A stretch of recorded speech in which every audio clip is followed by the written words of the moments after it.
Hello, good morning guys. तो आज का जो वीडियो होने वाला है काफ़ी ज़्यादा रॉ एंड रियल होने वाला है और मेरे जो बैकग्राउंड से नेचुरल साउंड आ रहा है ना, उसको थोड़ा एन्जॉय करना। तो बाकी यार वीडियो की शुरुआत करते हैं अपन।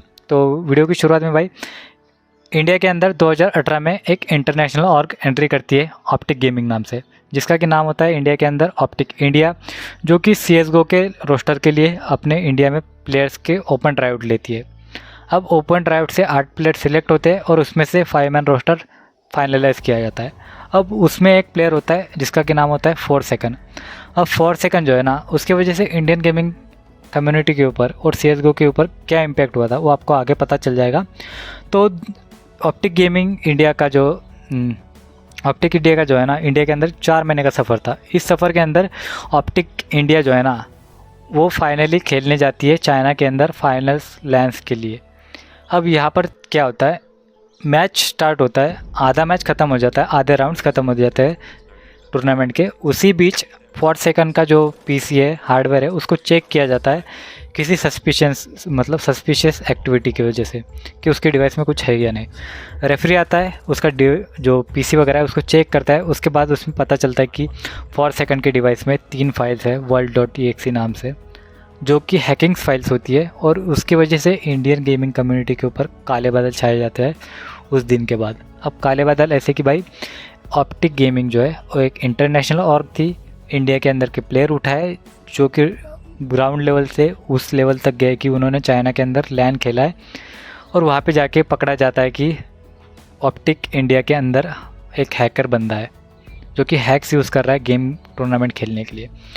अब इससे जो इंडियन गेमिंग के अंदर बाहर की इन्वेस्टमेंट आ रही थी, या फिर जो भी बाहर की टूर्नामेंट ऑर्गेनाइजर्स या ऑर्गेनाइजेशंस आ रही थी, उन्होंने पुल आउट कर दिया या फिर उन्होंने रोक लिया अपने ऑपरेशंस इंडिया के अंदर। और इससे जो है ना, डिक्लाइन शुरू हो गया CSGO का और काफ़ी ज़्यादा इम्पैक्ट हुआ इस चीज़ का इंडियन गेमिंग कम्युनिटी पर। अब जो 4 सेकंड था ना, उसके ऊपर काफ़ी ज़्यादा सस्पिशंस थे पहले भी, लेकिन उसके खिलाफ कोई एविडेंस नहीं था स्टार्टिंग में, ऑप्टिक इंडिया आने के पहले तक। लेकिन जब ऐसी चीज़ें वर्ल्ड लेवल पे जाके एक्सपोज होती है कि वो प्लेयर हैक यूज़ करता है, तो इंडिया की जो रिप्रेजेंटेशन है या फिर इंडिया कैसे गेमर्स प्रोड्यूस कर रही है, तो इसका जो इम्पैक्ट है ना, पूरे गेमिंग और पूरे इंडिया के ऊपर पड़ता है। अब बात करते हैं इसके बाद हम सैगी के मैटर की। अब सैगी का मैटर आपको समझ में आया होगा कि सैगी जो है एक स्पोर्ट एटलीस्ट था एनिग्मा गेमिंग के लिए। अब एक स्पोर्ट प्लेयर आपको पता है कि कितना ज़्यादा ग्राइंड वगैरह करता है। अब जो सैगी है ना, वो अपना लाइव स्ट्रीम पे आता है, वहाँ पे क्लासिक वगैरह खेल रहा होता है और उसके डिवाइस में पता चलता है कि वो हैक्स यूज़ कर रहा है। वो यानी कि उसके डिवाइस में जैसे ही वो मिनिमाइज़ करता है तो वहाँ पे दिख जाता है कि 2-2 BGM है। और इससे कम्युनिटी को पता चल जाता है कि सैगी जो है वो हैक्स यूज़ कर रहा है और कम्युनिटी चाहती है कि उसको बैन देना चाहे और बैन करना चाहिए पूरे टूर्नामेंट्स वगैरह से, और उसको गेमिंग और स्पोर्ट के अंदर सेकंड चांस नहीं मिलना चाहिए। अब होता क्या है, उस टाइम पे एनिग्मा गेमिंग उसको रोस्टर से निकाल देती है और इंटरनली बोलती है शायद कि उसको एक साल के लिए उसको गेमिंग के अंदर या फिर BGMI के अंदर कोई भी टूर्नामेंट वगैरह है, फिर अनऑफिशियल टूर्नामेंट्स नहीं खेलनी है कुछ भी, और उसको अगर खेलते हुए पाया गया तो उसके ऊपर कुछ फ़ाइन लग जाएगा। लेकिन ऑफिशियल गवर्नमेंट बॉडीज़ या फिर ऑफिशियल क्राफ्टन की तरफ से उसके ऊपर कोई भी बैन नहीं लगता है कि वो कितने टाइम के लिए बैन है। वही अगर हम 4 सेकंड की बात करें ना, तो 4 सेकंड के ऊपर ऑफिशियली 5 इयर्स का बैन लगा हुआ था और अभी भी चालू है उसका बैन, 2018 में लगा था। तो अब उसके बाद होता क्या है कि अब सैगी एक स्टोरी डालता है 1-2 दिन पहले कि वो BGMS, जो कि टीवी पर लैन आने वाला है BGMI का, उसके लिए क्वालिफाई करके आया है और वो क्वालिफाई हो गया है सेमीफाइनल, मतलब उसके 24 टीम के अंदर।